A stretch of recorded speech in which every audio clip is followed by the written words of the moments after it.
This episode of the podcast is sponsored by Anchor.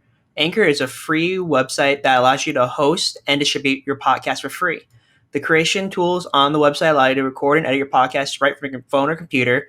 It also helps you to distribute your podcast for you so it can be heard on multiple platforms such as Spotify, Apple, and many more. You can also make money from your podcast with no minimum listenership through sponsors.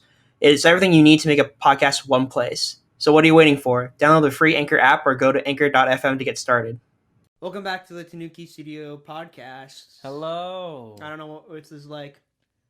Number 7? I think 6, 7? 6 or 7, yeah. It's bad enough that we don't remember it. Yeah, really. But yeah. So it's been like 2 weeks, I think, since the last time we did something like this. Yeah, it's been a bit. So what happened the week before? So we had the tag sale. That's one thing. We had a big tag sale, which made some mad cash. I sold a airsoft vest to a gentleman who was going to work. I didn't understand what he was going to use it for, but I hope he had some kind of use for it. I don't know. I think he did yard work, so I think a lot of that's probably just the like a tape thing. Standard, like, oh yeah, here's my I guess clipper, standard small little clipper and stuff. What else was there? You sold your Xbox games. I sold my Xbox games. I sold like a Wi-Fi adapter or attachment. I forget the name of it. And then I sold a label maker, which was pretty popular. Yeah. And then I started using Facebook Marketplace. Yeah, there you go. Dude, it's pretty easy. I liked it a lot. Thank you for suggesting it. And now we're official friends on Facebook. The thing is, like, to preface this, I don't really use Facebook that often. So you don't use a lot of social media in the first place. I don't. I know. I should do it more since I'm an art kid. But like, you know, I always forget. Kind of weird because you think your school would like teach you to like market yourself, like portfolio work building. Yeah. Well, and, like how to build like a website and stuff. Well, they're gonna do that this. For junior year. Yeah, they do that for junior year, just to get you ready. Like, but the first 2 years is like they kind of want you to figure out like what you want to do. Well, the first year is like, do you want to be here? Are you sure? Like, because this is like we're not joking around. Like, this is just hardcore art stuff. Yeah, no, this is like we want you we want you to know if you want to be here, and if so, it's like great. Let's find out. And the second year is basically let's find out what you're good at and what you want to do. And then the third year is like, all right, so then the third year is basically let's show you how you can do that. And then fourth year is just portfolio work and connections. Yeah, exactly. That's perfect. And which, yeah, it's a great build. I mean, it's a great system for school, unless, you know, there's a pandemic and everything. And everything just falls apart. It's just like, yep. Yeah. So it's been confirmed for people who don't know that SVA, the school I go to, has been decided to put fully online for this coming semester. I mean, I'm a little disappointed, but obviously for safety reasons, it's understandable. It's totally understandable. It's, you know, I get it. I was actually kind of a little bit relieved because I didn't want to have to go back and forth from school and in my home up in Connecticut, because I didn't think I was very comfortable staying there all the time in New York, and I was just like, if I have my classes, like some of my classes online, maybe I can go back and forth, but I figured that was going to be a little taxing, but whatever. But luckily, they just kind of made the decision and said no, stay home. Said no more. And I'm like, all right, that's fine. And then we'll see how that goes. Yeah. I think when you first mentioned this to me, I was like, oh, all the international kids who go to your school are getting screwed over really hard. They're so screwed. I feel so bad for so many of them. Because it's just like the amount of money it takes to get there and then to visas and everything. It's just because a lot for like UConn and stuff, which has like 2 confirmed COVID cases already, which is funny enough. International students make up for like a decent 30% of the tuition for like everyone. That's why in-state tuition is like really low for some people. Right. That's why it's like only like I think $8,000 right now. No, minus the housing. I really think that they should just go online. It's not worth endangering people. And it's stupid enough that those 2 kids came already to UConn with COVID and are going out and partying, because that's how everyone's getting affected. They went to a big party. Yeah, of course. So. And it's just irresponsible. Yeah. I mean, guys in our generation, please clue in. It's not going to stop unless we all just follow the rules. Yeah. But, people want to party, so that's fine. Can't stop them. I know. It's ridiculous. Um, Other than that, I've been using Facebook Marketplace to sell off a lot of my old toys and stuff. I sold my bulk Yu-Gi-Oh cards. So you know that kind of box I had at the tag sale. Yeah. Sold those. That was about like 120 worth of cards, but it was valued around like $20. I got 40 from it, so I made $20 off that, and I put that towards a new set. There you go. Yeah. Yeah, I sold. Well, I technically sold my DS and all the accessories and games, but the guy who I sold it to never showed up, so I'm gonna put it back on the market. Yeah. Which is really annoying, but you know, it's what it is. What it is. I guess. I would try to reach out to him again and see if he's still. The weird thing was, I tried to find him. He left the group chat I had with him, and then I tried to find him on Facebook. Couldn't find him on Facebook. And Gone. That's like the weirdest thing, and I'm like. I'll also say this though, I think Facebook uses a lot of bots. Yeah. Because I don't think these, because they'll send you like, oh, hey, blank, is this available still?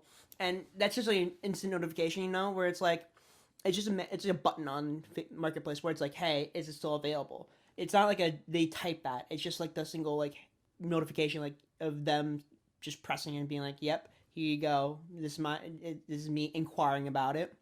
So like I really think that a lot of people are using bot accounts to like press that button. Oh. So like it gets like views and like traffic. Just to get people interested. Okay. Yeah. That's fair. But that's kind of more suspicious though with like some guy just vanishes out of thin air, you know? It's like the weirdest thing. I was like, this guy the thing is like he was saying like, oh yeah, I want it ASAP. I'll be there today, pick it up, no problem. I was like, great. I waited. And then I waited. I gave him the exact directions to where I was going and wanted him to pick it up, and he never picked it up. So, how much you sell it for?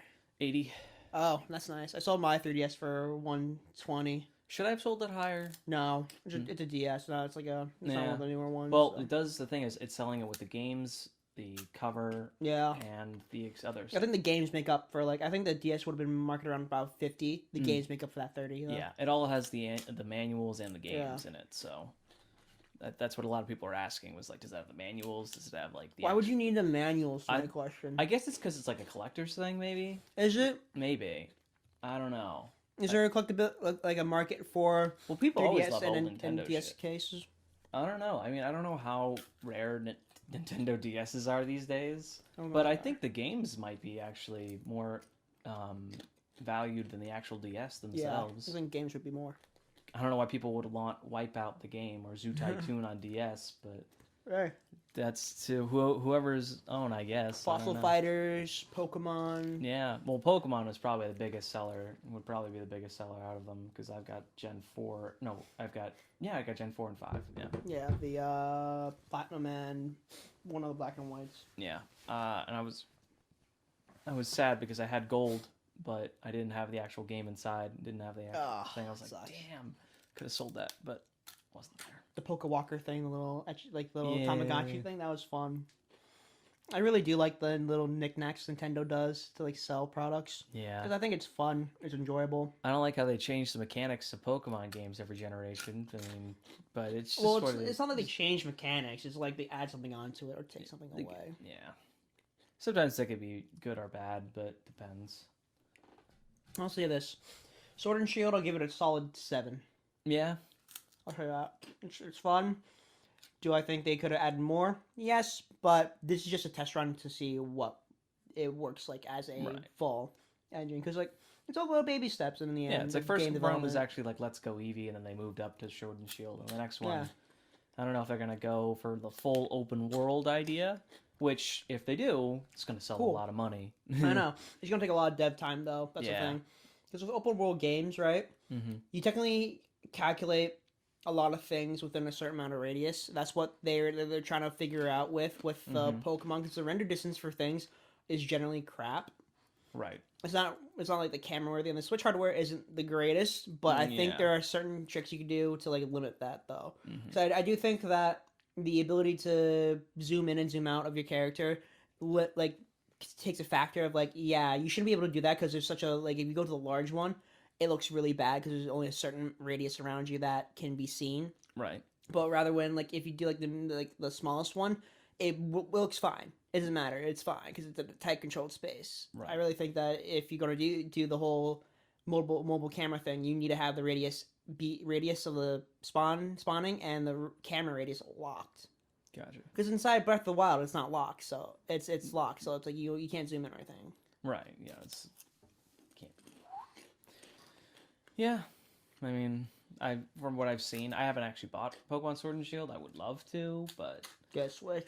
I know, guys. First things first. But after buying all this audio equipment, gonna take a little break on that. I mean, I would say this for Christmas though. Just treat yourself. Yeah, that's true. Because this audio equipment will pay off in the end because you're doing online classes. Yeah, that does help a lot. And for school, this will be super helpful. And you're not going to be one of those kids with a webcam mic going like crinkling like Yeah. in the background or anything like that. It's just going to be like very crisp audio. Hey guys, how you doing? Markiplier. The only thing is I don't have a camera on my If you need a spare one, I have in a second. Spare one. I'll think of. Oh, that'd be nice if you could. Yeah. Do you need a camera? Maybe just for like the if they want us to see. Or Yeah, you could definitely borrow mine. Yeah, if you don't mind, thank you. Because I have like a Logitech one, but I have another Logitech one that's old. Mm-hmm. So the other one works fine. Great.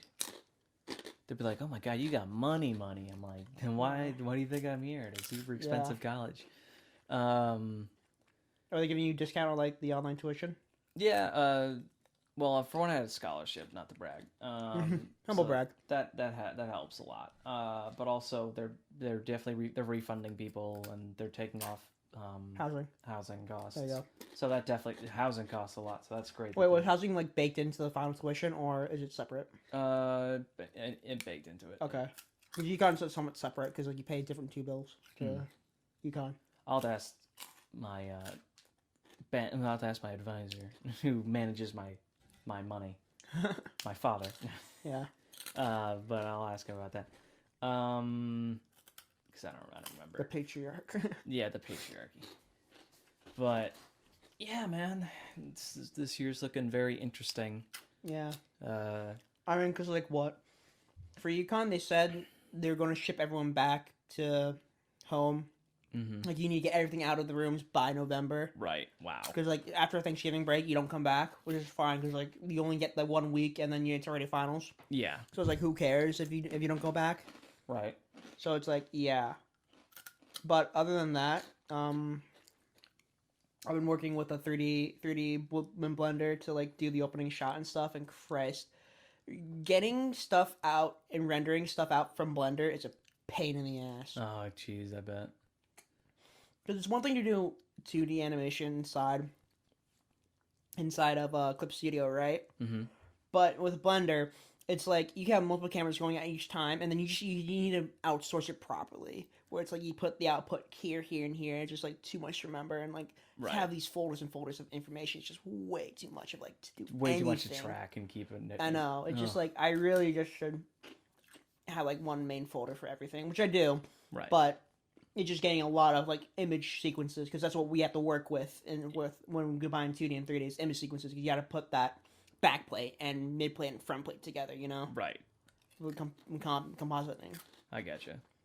Just keep it all organized. Yeah, but it's looking shaping up good. I just need to do a little bit more interior 3D. Right. Because I finished the majority of the outside stuff, like the exterior garden and like main church area. Uh-huh. But I need to finish like at the main like living room area and then the side rooms in the office in the end. So good stuff. Don't forget the bathrooms. That's most important. Yeah, the bathrooms, the shower stalls. Yeah, exactly. Everyone loves baths. Everyone in anime loves watching people bathe for some reason. I know. It's a weird thing. I mean, but like they all have like. I actually did go to a Japanese bathhouse in Japan. It was nice. Oh. Yeah, I think that's the thing that they don't really care because like it's so common to just go to the bathhouse. Okay. Or here it's more like private. Yeah. If I was there, they'd be like, "Oh my God, who is this? Who's this white kid? Who's this hairy, blue-eyed man? Yeah. What's going on here?" They probably wouldn't freak out as much, but they probably would just keep an eye on you. Really? No Yeah. kidding. It was like with me when I went to Japan, right? Because before I saw before I saw the Dragon Ball movie inside Japan, Mm-hmm. I got fried chicken and Strong Zero, which is like it tastes like wine, but it's like a beer. It's a beer, but it doesn't taste like beer though. Huh. It's a wine because of the alcohol content. It's more akin to like vodka, which is flavorful, and like wine. You know, Wow. it's very sweet. It's not like bitter or anything like that. Wow, that's cool. Yeah, I don't think they sell it in the States because of the import stuff, but I'll look out for it. I just had a cocktail last night. I mean, that's it. Yeah. I mean, you're 21 though, so Yeah, it works for me. yeah. It's so exciting. Just explore all the beer and alcohol for once. But then I'm like, eh. I really do think that beer is like coffee, where the more you drink it, the more Yeah. you get a tone and akin to the taste of it. Right. Because like when I started like tasting like alcohol, like with wine and stuff, like this tastes really bitter and sour. I was Yeah. just like, I'm not gonna drink this when I'm older. But I think it's really you gotta drink it a lot to like get the taste. Yeah. Right, What you you know? need is like one solid night of just slowly drinking a bit of beer. Like the best thing you could do with beer is have food with it. Yeah. Because then it just hides the taste, and you just like you feel, I don't know, it just gets easier. Yeah. Like you said, it's just. Especially with me, because I don't have that enzyme to digest the alcohol. That's why I get the Asian glow. Yeah, I get a little Red. yeah. Well, I get a little red. I get mainly just it's better now, but I used to get like a little buzzed quick. Yeah. But after a while, your Your tolerance goes up. tolerance goes Because up. it is a drug. I'll say this. Alcohol it is a is. drug. Absolutely a drug. Yeah, so anytime you drink it, your tolerance goes up, but you gotta keep at it. Yeah. Also, And not develop alcoholism, but you gotta keep at it enough to like kind of develop the tolerance. You yeah, know? I'd say like it's not. I'll say this: you don't need to drink to be social or anything like Yeah. that. It's not a problem. But it I mean it helps to connect with other people. Yeah, I'll say this: you have one drink, you're fine. Yeah, that's totally fine. And just do it slowly. You Yeah. don't have to drink fast. Like I Don't did. you chug it? I drank fast the first time because I was nervous, just to kind of prove like, oh yeah, look at me go. But then I'm like, You don't feel quite good afterwards. no. And then after like two others, I'm like, oh, this is going pretty quick. Yeah. Woohoo! Feeling it. It's like some parts of the area absorb things much faster. And that's why, like, some people like snort vodka because inside your nasal cavity it'll absorb faster apparently. Ew. Which is like, I don't really think you should be doing that, but okay. Certainly a choice. Yeah. Not one I would make. No. But, yeah. But other than that, besides the 3D work, we should be doing more character design stuff. We should. Because like I think we've gotten the hairstyles and like faces down. Yeah. It's just we need to get like the body and like poses and combat stuff done. Because the hardest part of like designing a character is probably the outfit, I would say. Yeah. Because how body it type, moves. faces, and hair, that's fine. But to get like the proper equipment / like design for it and like Yeah. put the research into it, like that's the harder part, I would say. Yeah, no, for sure. Because you have to see how it moves, like what texture is the clothing, Yeah. what material you're using. And How it's- does it fold usually Yeah, when is you there like any sit little- up, lie down? Are there any little trinkets or Yeah, because if you wear pins? loose clothing, it's gonna have a lot of folds and creases, Yeah. and like if you wear very tight clothing, it's gonna be very flat. Yeah, exactly. Sort of like Soul Eater, where it's like you'll see characters. Well, credit to where credits due. Like whenever I see creators like change up the clothing people wear, like on One Piece or Soul Eater, I'm always like, that's really Yeah. attention to detail. Because that's I know how much of a pain in the ass that is. I'm sure. I'll say this too, though: when anime characters change like outfits and stuff, you know it's like it's a different part of the arc, right? Yeah, Because exactly. with the current arc in One Piece, right? Luffy has his normal like red and like jean shorts or whatever, Yeah. but he has a nice like kind of like captain sort of like black cape now, I love that. which I like because like it's more a team with Roger. Yeah, too. and Shanks, Roger, and all that. Like they're finally starting to Shape up. become an actual captain, which is like really neat. I'm really sad that there's no new chapters today. Yeah. It's like I also heard that the final arc's coming in apparently after this one. wouldn't be surprised. I mean, I was a little shocked. I was like, "Oh, okay." But I guess in the long run, what we have left, we have like the world government and then Blackbeard. You know, it's Yeah. like that's fair. And if we want to do it all at once, just bang it out. fine. We're looking at like everyone gets to Raftel because we know like it's Cody and like everyone else in Drake is like a secret spy or whatever. Yeah. It's like so my theory is for the end of Wano arc, Momosuke gets put into power. Blah blah blah. They finish up happy ending, and then Kaido's daughter joins the crew because she wants to be like Odin. And the point about Odin was like, oh, he went out to the journey of the sea and he wanted to open up Wano. And I think that from that decision right there, she'll join the crew, and then Momosuke is going to open up Wano. Yeah. But then that's going to screw him over with the world government and stuff because he's young. Right. But like the world governments will take advantage of that. Yeah, and then Luffy will come in. Yeah.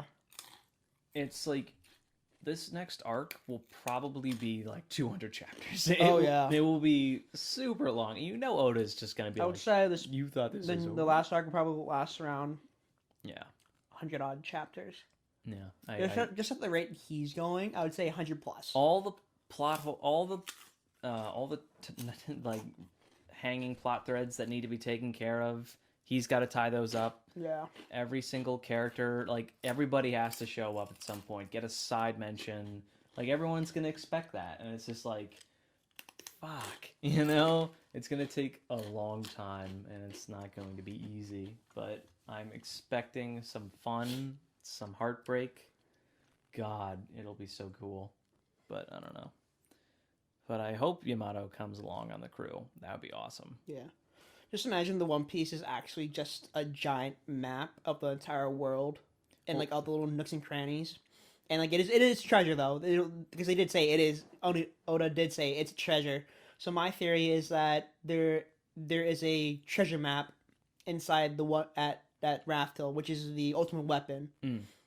Because if you can literally like know the entire world, the world is your weapon, and like that's what I think it might be. Because then at that point, it's like, oh, this map has the place of the all blue. It has like blah, blah, blah, that kind of stuff. That's okay. So I think it's that plus the all blue and One Piece is like, and the hidden civilization. That was the dark. Yeah. So you think that it's going to be where Raftel is, or Laugh-Tale is. Exactly. It's going to be where the all blue is. Yes. Which would be interesting. Yes. Because then it's like you have that ancient civilization. Plus, like, they had this, like, it's like pretty much everything what everyone wants. It's like where your dreams. And then, like, for the One Piece itself, I don't know. I mean, I know for one thing, it's a lot of treasure because that's it's a weapon. It's because let's talk about what like all the characters want. Nami wants treasure and knowledge, so it'll be the map and an actual like giant treasure. Yeah. Usopp wants to be a warrior of the sea. He's just a journey. That's it. Yeah, it's a journey. So Luffy wants the treasure and be king of the pirates, and by gaining the One Piece, he will. Zoro wants to be the strongest swordsman, which he will by the end of the story. He'll defeat Mihawk. Sanji wants to find out blue. It's probably there. Chopper will probably find some medicine or like something like knowledge, recipe, some knowledge. Frankie wants like I guess the journey, to see the end of the journey. Yeah, and like discover more technology. Yeah. Robin wants just to know the secret. Yeah. So that's where the ancient civilization will be. That's her thing wrapped up. Brooks is just he wants to see Laboon. Yeah. So that'll come at sort of the end. And Jinbei is mainly he's there for Luffy. He's there for Luffy. Yeah. He's really more of like just a wandering. He's a knight of the sea, and Luffy's gonna be king of the pirates. Exact. That's perfect. That's a perfect way to sum it up. And then Yamato's just for Odin. He's just exploring. Yeah. And so that's fine. I'm all cool with all of that. So yeah, I mean, I think it's gonna be pretty much all their dreams of like pretty much how they all set it up.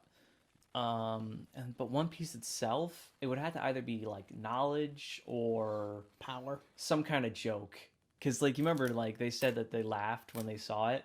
So it like has to be something like maybe it's just like one coin or something. I don't know. So because like when you're faced with that, you do all that hard work and it's just something like totally useless. It's like you kind of laugh. Yeah. You're like, oh my god. So it might be something pointless or it could be something meaningful. You know, I have no idea. But that's why I love One Piece. It's like you never know. You never know. Perfect anime ending would be everyone accomplishes their dreams, then We Are starts playing at the end. Yeah, I'd love that. Do I think Luffy's going to die at the end? No. No. Well, no. A lot of Jump series don't kill off the characters at the end, so I think a lot of people would be pissed off if he did die at the end. Yeah. So I'm gonna say no to that. I think there needs to be a bit of time before if he dies. Yeah. Because that would just be unsatisfying if like he just becomes it just then and then dies. Like, come on. Because usually at the end of like long running series, you'll have like this like epilogue chapter. Yeah, they always. Yeah, That's what they'll probably be doing. it's gonna be like a 3-part epilogue chapter. Yeah. It needs to be for. Or all even there's that. like a large like chapter overall. Maybe put in the monthly issue or something. Yeah, I'd be fine with that. Because like there's just so many characters in this series that have all these different things going on that you just need to explain, and there's no way you can't. But Fire Force though, honestly. The moon. Dude, that's that's the next. I'm gonna decide I'm gonna reread it from the start and go back and catch up because it's just I remember like what's happening in the plot right now is just bananas. It is bananas. So because like, what Benny Mario and the old master like fight off. Yeah, man. And then Benny Mario just like completely does his like fire sword technique and then just obliterates them, and then just from like the bystanders we see like, oh, the waves, the side of the waves are changing to like this very like the way what's that painting called, the wave over Kanagawa, Yeah, that picture.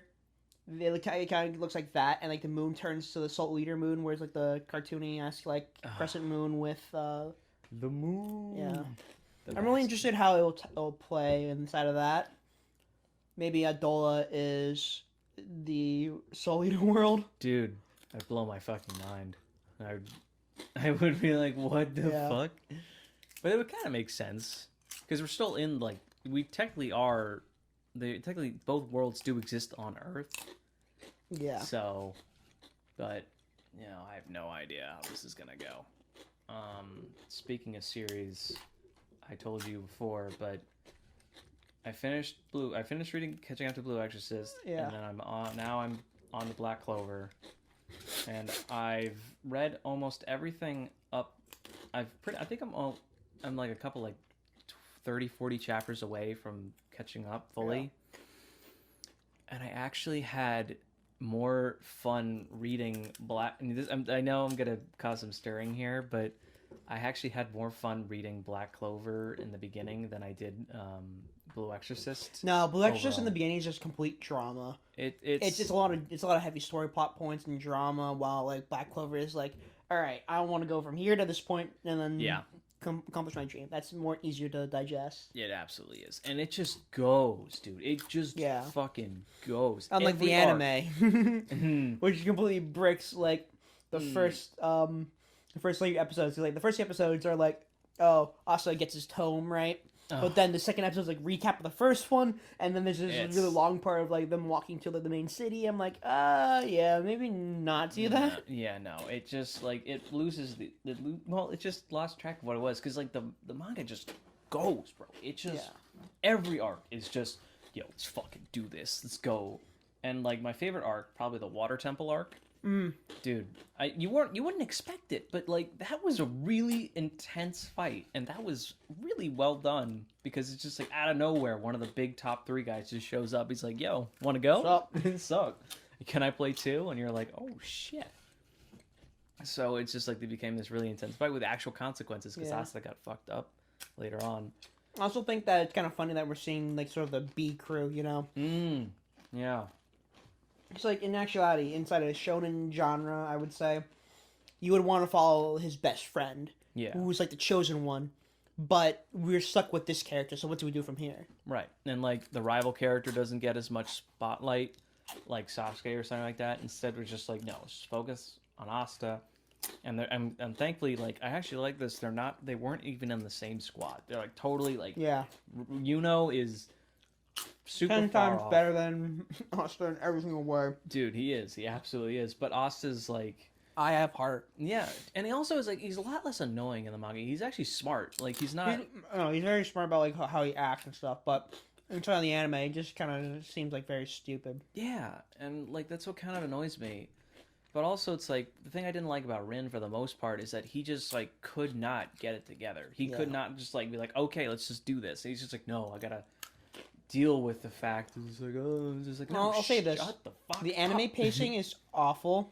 The manga pacing is on point most of the time, and the thing that I dislike is that if you're gonna kill off a character, right? Right. Don't give me the shout like, oh, he has a disability / he has like some sort of family, because that's just the lowest key point of like how to kill off someone and make him make a person care for some character. Because we did that recently inside of the whatever that show was, the Korean one. Oh. God of High School, that's what it was. Oh yeah. We killed off the announcer character, and it was like right before he dies, you see, he has a family. He's literally blind. He wears the shades for coolness. What the fuck? I'm just like, yeah, that's kind of weak sauce writing right there. But I feel like you're trying to set up like something bigger, so it's like it's okay. Yeah, it works to some degree. Yeah. Depends. I also, well, I just like, well, it's interesting. Like the arc that I just finished reading for Black Clover, back when I read it before, I was like, oh man, this is so cool. It's such a hype moment. It's so great. Now reading this again, looking back, I'm like, this arc's kind of a mess. Like, to be honest, the whole like elf thing where everyone no spoiler, everyone changes into like a bad guy.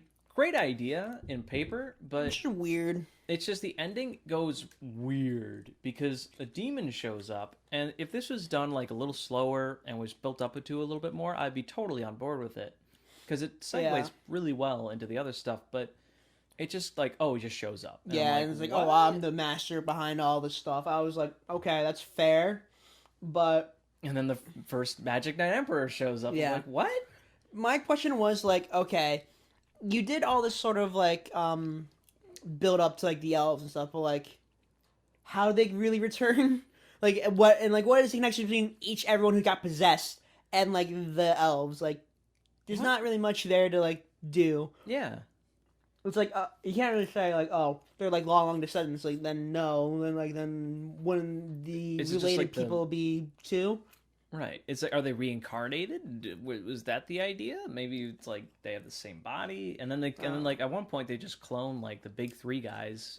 Like they have this, like, oh, we gave you a second body or something like that. I'm like, why didn't you do that with everyone else though? Yeah. Why don't you give everyone else a body? Yeah, it's like, why would you even bother doing that? Or is it just because like you want to just? I mean, it's cool like to have like these dependable allies who are really strong turn against you, and then you have to use like the B squad or the C squad even, and you're like, oh shit, okay, we got to use this mishmash of characters. Ah, great, you guys again. Yeah, but then Henry's like the OG bet, one of the most like put the team on the back literally sort of characters that I love. I like the mirror guy. Mirror guy's cool. Gaoshi's cool. Gaoshi's a cool guy. I like his. I think he's a sister complex. It's very funny. It's funny. What's other character? The little one, Charmy. Oh, Charmy's great. Oh, with the whole entire just like my ability is to cook. My ability is to cook, and it's an OP ability. When you think about it. It actually is really good. It's dumb good. She's like fucking. I found out she's like half dwarf. And, she's half dwarf. Transform. It's so weird, like how they pull this stuff out of their ass, like story wise. Yeah. It's like, were you really setting this up, or is this just something that completely came to mind, like when your editor talked to you? He's like, hey, you should do something with this character. And it's like literally, this all happens in that one arc. The elf arc, the elf rank, everything before that was just like pretty self-explanatory. It's like, okay, this is going fine. Yeah, people are looking for these like crystal balls, and like they fit into this little mechanism. Little MacGuffins that like, okay, we can't let them have this. It's fine. And then they do get it, and it's like, okay, what do they do? And all your allies are bad guys. Okay, it's bad. Oh, the Magic Emperor is dead. Okay, that's cool. Really bad. But time travel. And then all of a sudden it's like, oh, but this was actually just they're pulling a Naruto here, where it's not they aren't the real bad guys. It's someone who's playing them the entire time. I don't like that plot unless it's built up. I don't.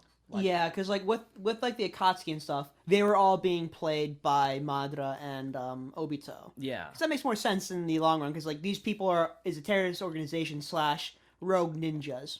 Right.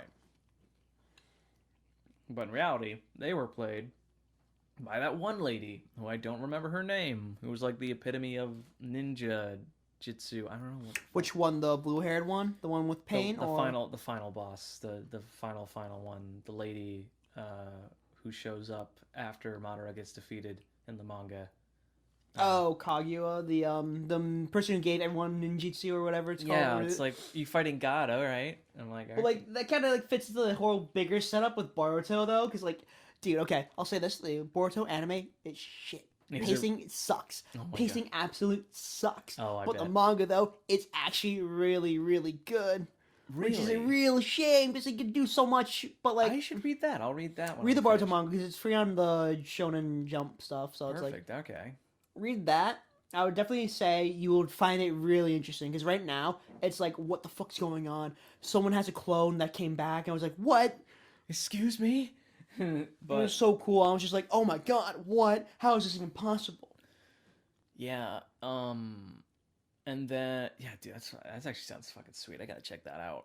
But in terms of Black Clover, it's kind of losing it a little bit for me because they're starting to jump all over the place. Time skips, yeah. Dude, the time skip pissed me off. I was like, there's no reason you should have a time skip here.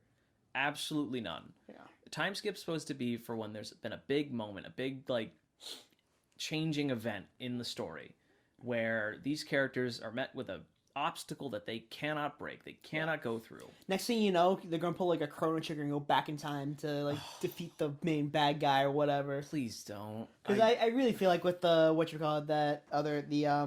the current Wizard King's power, it's just like, because he basically just came back and like, yeah, like, oh, I have a younger body here, and it's like, okay, I'm back to life, time baby. travel, okay, yeah, sure. So like, I really think they're gonna like do some sort of time travel shenanigans, and Yeah, I actually maybe that's how they, because like they find out how like is related to like the royalty. Current, yeah.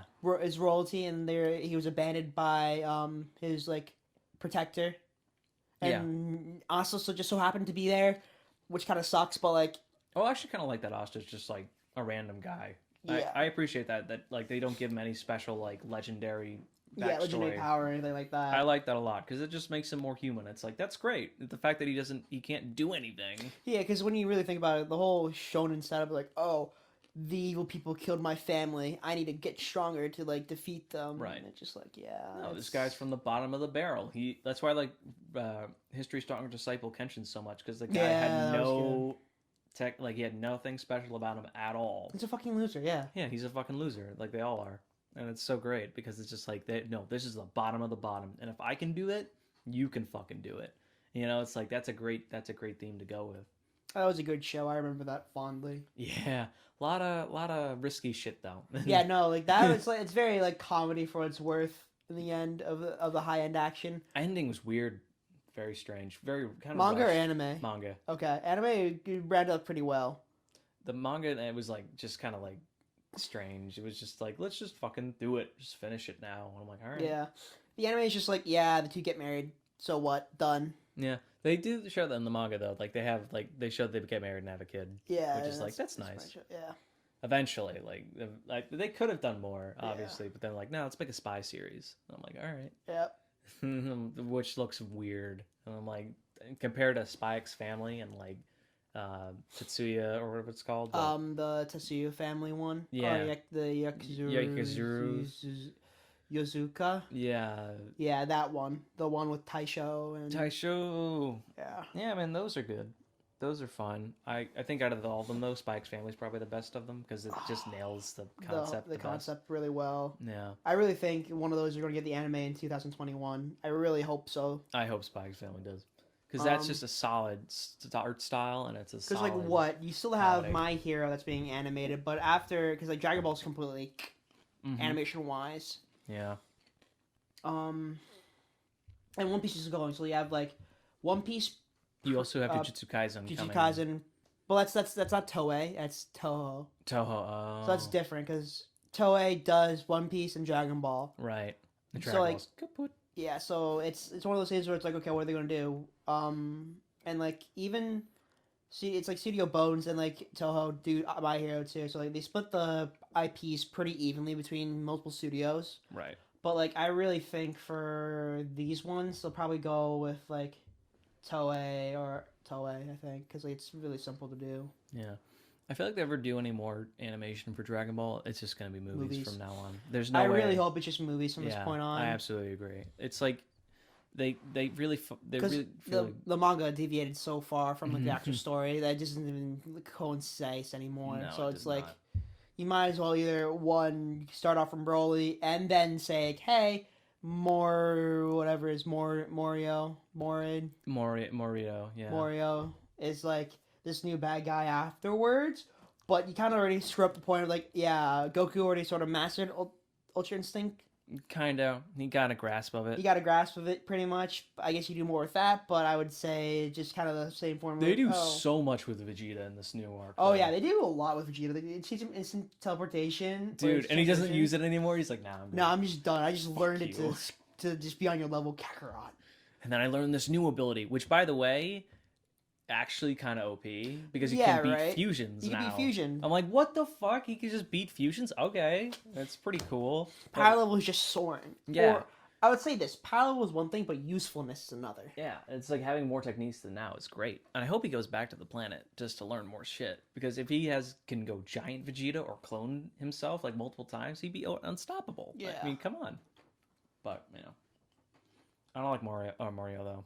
He's boring. It's boring. He had a transformation. He's like, okay, he's basically Cell 2.0. Who cares? That's the problem is that like with Frieza, he set the standard. Like every villain after him has to have multiple transformations, has to prove that they're like more cocky than the main heroes are.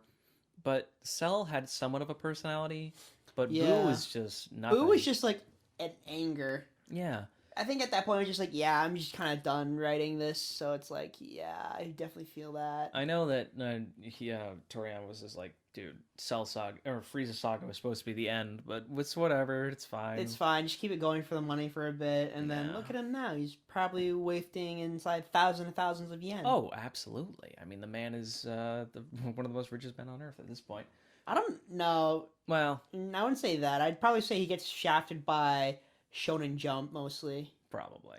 Because a lot of times with the anime industry, like they don't make a lot of money just from being the animators. They make more money from merchandise and like Blu-ray sales rather than like TV production. Mm-hmm. So it is an investment to like produce a television show, right? Right. So it's like what? I would say 200,000 American dollars.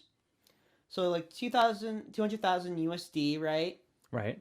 To produce one episode. So if you have like 12 episodes, that's over $1 million right there, and you got to make that back quick. Right. And like investors, producers, blah blah blah.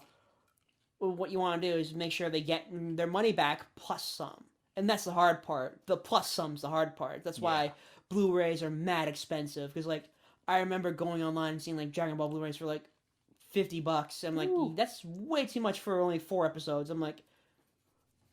And the amount of space they take up too, it's just like so much. It's just a pain, and like the marketing standards are just like weird. And it's like it makes sense for like what you want to do, but overall, it's just really shitty practice. Oh yeah, absolutely. It just doesn't. It's not worth the risk. Yeah, exactly. It's also one of the things like animation is very simply soap unless it's like a really excited like IP, you know? Yeah. Because like everyone likes Dragon Ball, One Piece. There's always a market for that, but it's not something new, right? Like Decadence, which is I think it was definitely original. Mm-hmm, yeah. It's very hard for someone to like put money forth on that. People don't like new. Yeah, and that's a justification. Like, yeah, it may not be what you currently like, but it doesn't mean that you can't like it for what it can be. Right. Which is like one of the things like I definitely try to go and like watching. It's like, okay, I definitely probably know the budget they spent on this and the whole entire like aspect of like working. I'm just like, yeah, this is probably where they cut money from, and this is why it doesn't look that good. Because that's what it all boils down to is money. Because, like, in the end, you're going to have, like, what? Probably 5 keyframers and, like, 20 other in-betweeners to do the work. And then you probably have, like, 5 colorists doing multiple pieces at a time and, like, your background artists, that kind of stuff. So, like, there's money being thrown around everywhere. And it's hard to control where that money goes. Right. So. Yeah, it's a pain. Maybe we should open a Kickstarter for our project. And just like, hey, if you donate, you'll get your name in the credits as a backer. As a Patreon. As a Patreon. Hey. As a patron. Is it Patreon or patron? Patron. Okay. Pull up the website though. Patreon is the name of it. Okay. But patron Is the person who puts term. forth some money. Yeah. Yeah, but like I do think Patreon and the Kickstarter are good ways to crowdsource. Right. But it comes to the fact like Kickstarter, if you do a Kickstarter, right, you're not legally required to carry on your promises, right?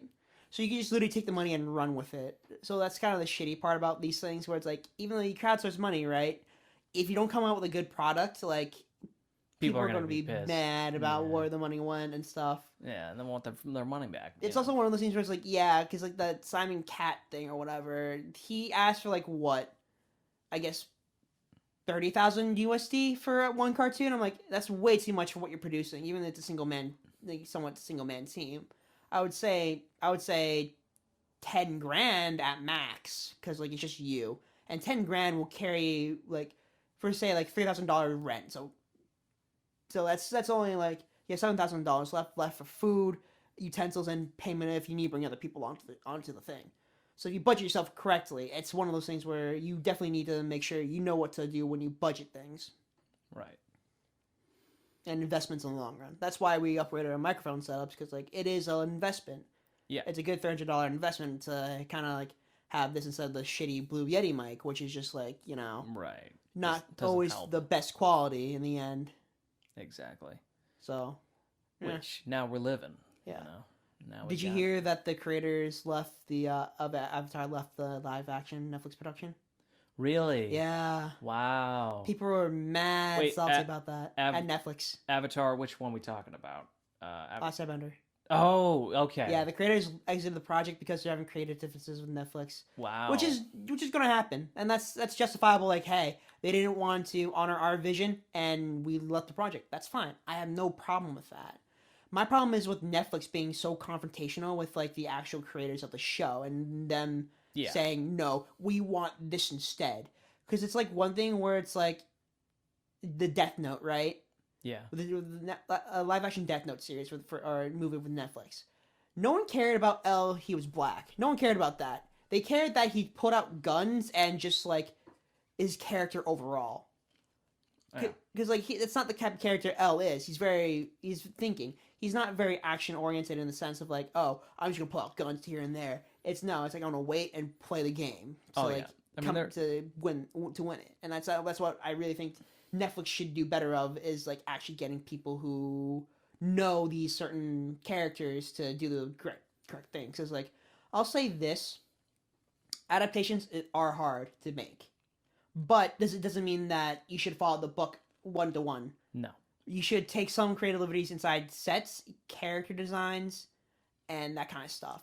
Where it comes to like story wise, you should sort of follow that 1-to-1. You need to follow it to a T. Yeah, because that's how like you see character growth. You could cook some stuff here and there, but overall you need to follow the arcs correctly in order to pull it off. What a good adaptation can do is take certain themes or ideas from the original that weren't really explored, and you can explore them on that other end. Yeah. Essentially, it's like, oh, say if character A and B in the original, like only had like 3 conversations together, but you want to see more of that. Yeah, and then you could elaborate on that. Like for instance, like say if like character B was the father of character A, but they never really addressed it. Well, this one they could go into it or something. They could be off the bat like, hey, dad, and it could be the beginning problems like, yeah, their father and son, just state that right there. Right. Maybe. So it makes more sense. Yeah. But the other thing too is like, why not just make a TV show and make it more episodic, you know? Yeah, exactly. So, you know, it all comes down to what you want, but I'm not a big fan of live action adaptations because people just don't get it. Plus, like in animation, you could do a lot more. You do a lot more for what it's worth. Exactly. You get a lot more talented people to do certain things. Plus, you know, because a lot of times inside live action films, it comes down to the VFX artists, the director, and cinematographer. And the acting is one thing, but the acting comes from the actor, but it's also directions from the director, obviously. Yeah. So it's one of those things where it's like you obviously need to get a good director and a good cinematographer, and obviously good producers to like help fund money into this project. People want to act good. They want to do a good job, but they need direction on where they need direction of like how it's supposed to sound, how it's supposed to like react. Exactly. Because a lot of times with the director and the writers will meet beforehand before they cast anyone. Because a lot of times with acting, you need to cast the right person, and that comes down to looks, to voice, to heights, to sound. Like it's all this many different factors coming into one thing. That's why casting is really hard for general acting. But when you get to voice acting, right, you have Lamar, who voices Hermes Conrad inside Futurama. He's Samurai Jack. He does a It's lot so of good. voices.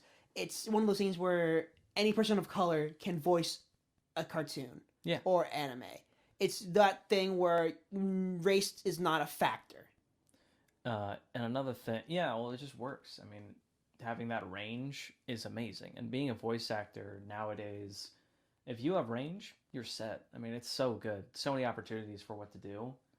But it's kind of jarring when there's a live adaptation, especially for the old Avatar movie. When Sokka...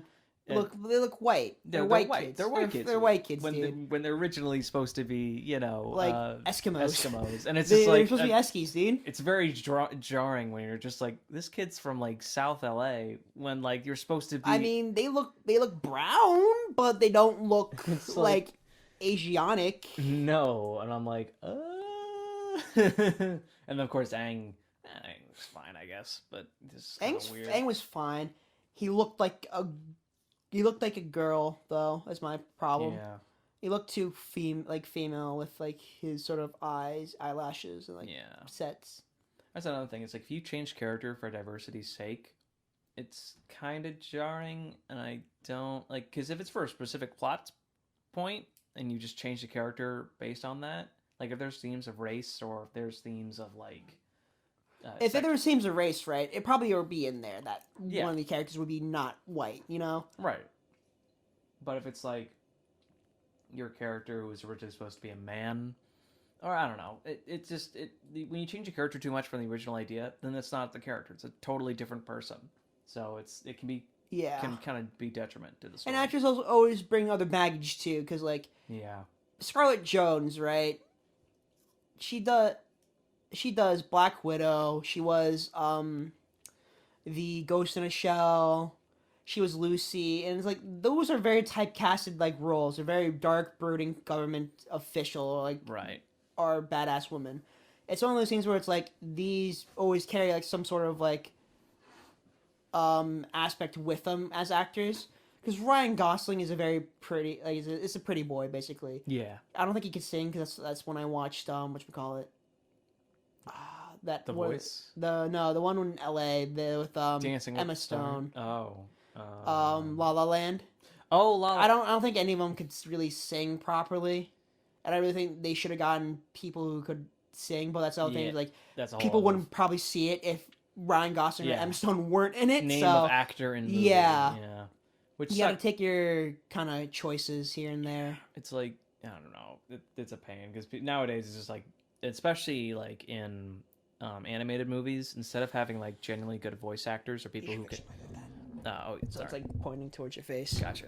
Sorry about that. Instead of having actors like just like Hollywood actors like doing the voices, they should have people who can do good range. I feel like, or great like expressive. It's also one thing too in production where you want to get actors that can have range so they could sort of voice different characters too. Because a lot of times in Japanese productions, right, Deku and Miss Midnight have the same voice actress. No kidding. Yeah. Or I didn't even realize that. I think no, they don't. I don't know where I saw that, but I think that's a lie. Don't fact check me on that one because I know it's bad. They have Just getting it here, folks. Yeah, they have similar. Multiple people have different roles inside the show. That's why you hear so many people over and over again. Right. But yeah, so you really want to like sort of be that person who could do range, like from the sort of high pitched voices like this, or sort of, and then go to range like, oh, I could do brooding voices like this and talking like in a very normal-esque tone.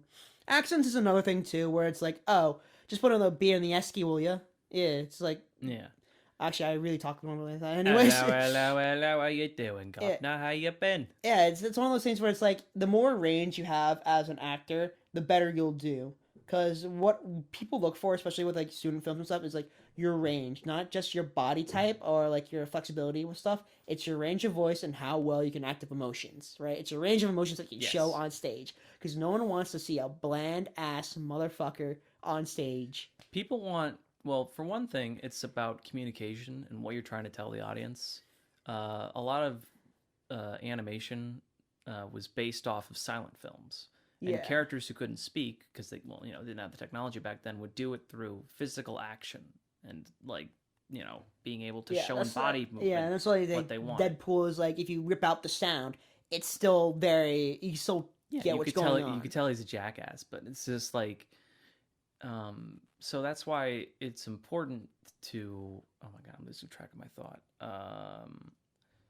Be able to communicate what you want, and that's why animation's so good at that, because we do very big expressions and sounds. It's exaggerated. It's all exaggerated, and that's the point. Because like if you just have a guy standing around and he's just talking in a very calm voice and he doesn't know what to do, and he's supposed to be like he's supposed to be like bombastic, expressive. Angry, explosive. That's one thing I did read by the BBC. Is like there's some article on there. It's like, oh, why do autistic children like anime more or like draw anime more? It's because they're more expressive. Yep. It's because they can show emotion. Because like with actors, it's very subtle like how they express some emotions. Yeah. They're not like overly expressive. Like, oh, I'm like it could be like oh, I'm stuck in a voice, but I start breaking down. Right. You can't really tell from a certain angle, like he's breaking down and crying. But with animation, though, you can tell that this character is breaking down mentally and physically, and he's not okay. Yeah.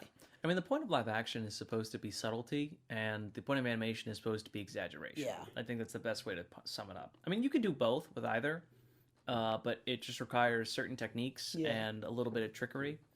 I'll say this, though. If you're doing subtle animation, do 3D, but if you just want to do exaggeration, do 2D. Yeah. Because 3D is a lot easier with the physics engines you build and with the animation software currently we have right now.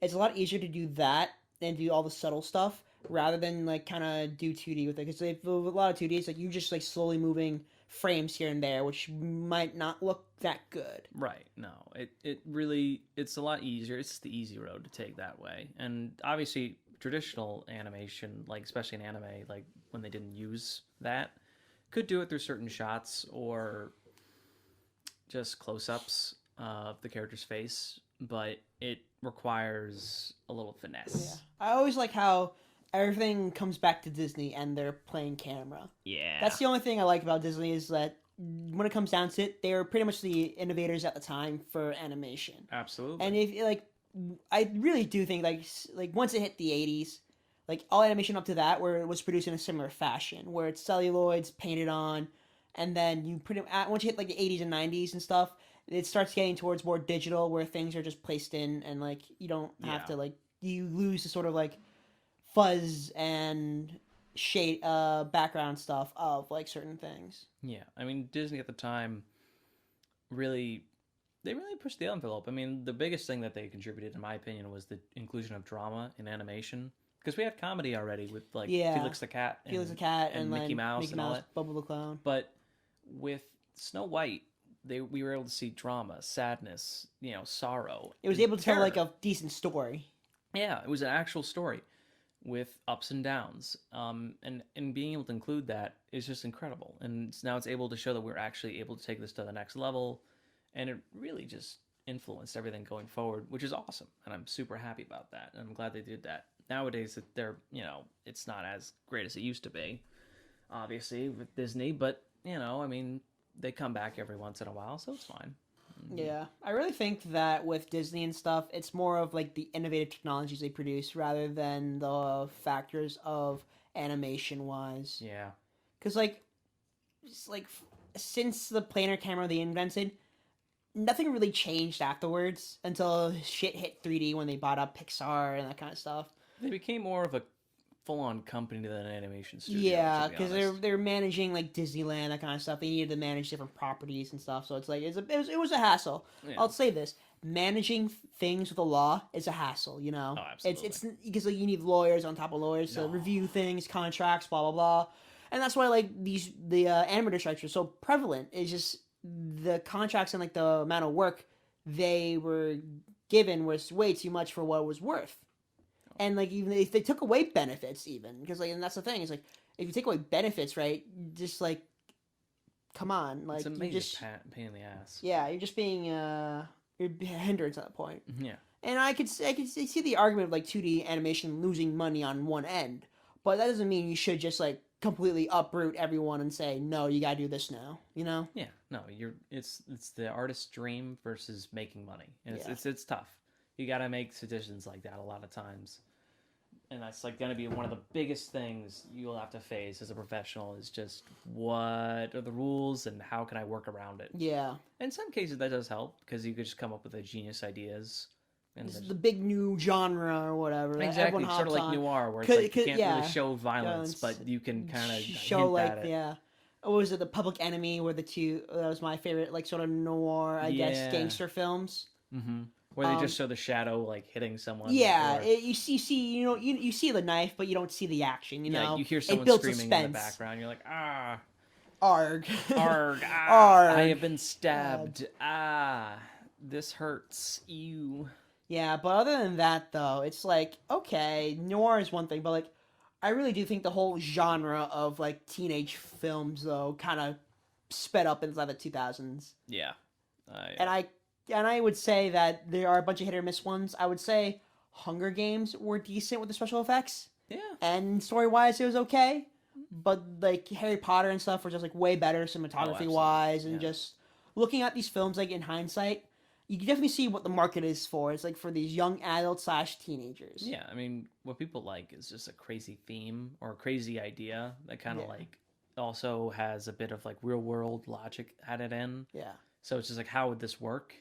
And with Harry Potter, they show you pretty in depth of how, like, same with Hunger Games, pretty in depth of how the world's structured, Yeah, it's how the it hierarchy works. works. And like and that's why I say world building is key, because if you're trying to make like an epic saga or whatever is that, you got to set it up first. You got to explain it in order to set like the platform. Like here's the bottom line of like this is how it works. If I'm seeing an island float in the sky, I need to know why is it floating in the sky? Exactly. How did it get up there? And maybe the audience doesn't even need to know that, but the you as the author need to know that. Because like a lot of problems I would say with Game of Thrones was he did not. I don't think he knew, because like the way he writes is completely different from what we should be doing. He writes like straight ahead, as you would call it. Yeah. He writes straight ahead, which is like okay. But like for me, when I wrote the first couple chapters of New Age Exorcist, right, I had a plan. I was like okay. Because like I set up in the first chapter too. I was like yeah, her grandfather's missing, and we gotta get from point A to point B. But Perfect. when we get to point A, from point A to point B,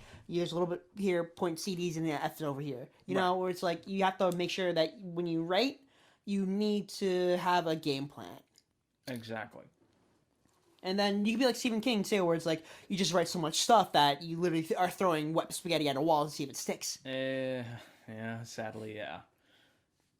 Those are thick novels. I really think because a lot of Stephen King novels get adaptations, but some of them are just real shit. The ending of it's just it to me. Great premise, terrible ending. Didn't make it doesn't work. But Yeah, you know, it's just dumb. But it's whatever. the movies are funny, I guess. It's fun. Yeah, I mean, like they're fun. It's just whatever. If you're into it, that's great. I'm not gonna bash you for that. But I do like the Blumhouse for horror films, though. Yeah. Those are pretty good, actually. Those are pretty good. Blumhouse. Whenever I see that logo, I'm like, fuck. You know, it's gonna be it's gonna be interesting. I wouldn't say it's gonna be great. It's gonna be interesting. Yeah, definitely. The Conjuring always fucked me, or was fucked with me a little bit, because like that had like pretty good suspense and like actually good shots and stuff. Like the whole scene with the mother at the top of the stairs, like who's there, and then just.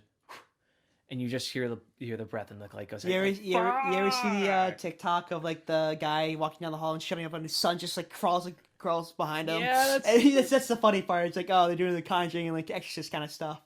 So fucked. I hate that. One of the scariest things in my mind is like if I'm down a hallway and I just see like a black silhouette running up towards me from the hallway. I'm like, oh fuck that. That's like a nightmare thing. Yeah. I'm just like, I don't know what it is, because that's the scary thing, is the unknown. I'll say this though. A lot of horror films like premises just remind me of like night terrors and just like the sleep paralysis, because like sleep paralysis is weird. Yeah. Because like your brain thinks you're dreaming. That's when like you start like over exaggerating what you see, and like you have chairs and stuff inside your room, dude. Like, and like I usually hang like my jacket and coat like over my chair. That shit behind you freaks me out every time I go to bed or wake up in the morning because I Right. see it and I'm like, is someone standing Yeah. there? No, all right. Freaks me the fuck I know out. it's so creepy, but other than that, yeah, and sleep paralysis isn't fun. It is not. I think if we're gonna talk about horror, for me, I'm not much of a horror.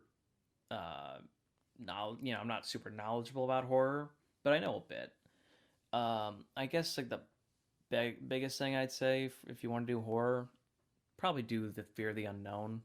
Don't show your monster off in the first. Oh, 5 you know minutes. what? You know what? It was a game that on Oni Plays they were playing. It's called Something Lives Underneath the Lighthouse. It's like it's basically it's like taking the premise of the lighthouse, like the lighthouse keeper going to the Right. thing. But it's really interesting because like you don't see the monster until the very very end, until you really uncover the entire mystery of like what's going on, and that's what I think that's really cool in hindsight. You don't really see that a lot because you're always at face value. You need to see that monster be scared for a lot of people. Yeah. But like I really think that good horror makes a person scared just by the suspense and not the payoff. Exactly. Because the payoff is the monster and seeing the monster. The main thing though is the suspense that really should be getting to the audience. Jaws and Jurassic Park both have a great setup where it's deciding that the classics where it doesn't show in the first scene it doesn't show the shark for Jaws. Doesn't show the shark. Exactly. For the first couple murders, doesn't show the shark at all. You'll only like at most see the fin. Yeah. It only becomes at like the halfway or like 75% of the way in do you actually finally see the shark. And even then, after that, like you don't see it for a lot of the time. Yeah. Only at the end where you're like, fuck, this thing's massive. And you're like gonna get killed.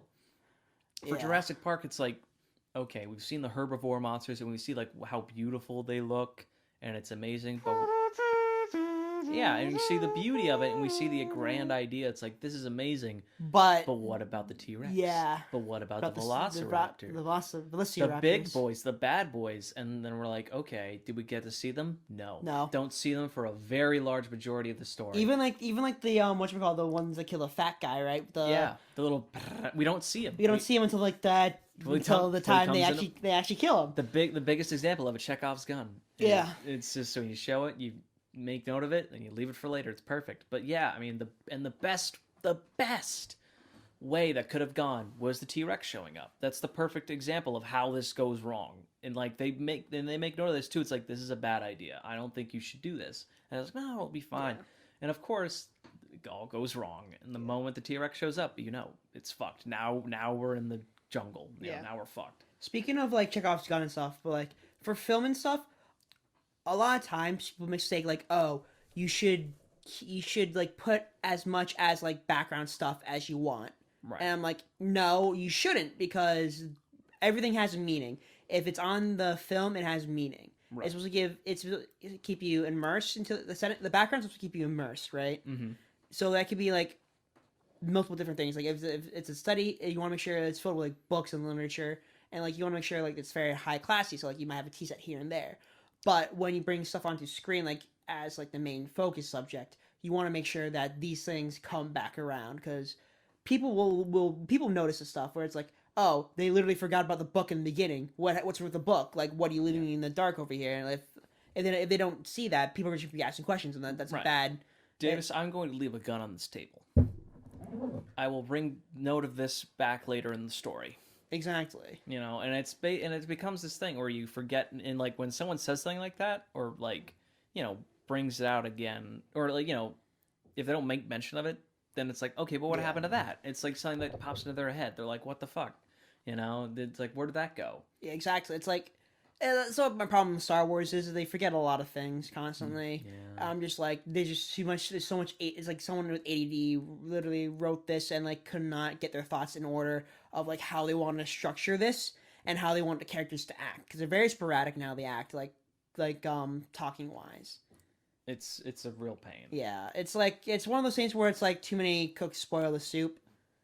Where it's like too many people writing it will have too many different ideas. I really think you should have the director, a lead writer, and then a back and like a secondary writer to like check over from any mistakes of like or insecure like grammar stuff. The Star Wars sequel trilogy was very reactive. It was just a lot of people, they reacted to how people responded to the first one, which was fairly positive in my opinion. And they're like, but people were like, oh, it's too repetitive. It copies a lot of the something old different, formula. yeah. And they're like, okay, Rian Johnson, do something different, really blow their minds. Like, that's the thing though. Rian Johnson does not know what Star Wars is. He doesn't, and to his credit, he does do some cool ideas, but he does not get the overall gist of it. He does not know what Star Wars is about. No, he does not. And so it became this thing where it's like, okay, no, like people are like too spicy, dull it down a bit more. But then they're like, we already have this podge of shit that they can't do anything exactly. With it. So they're just like Disney literally jumped the gun with the second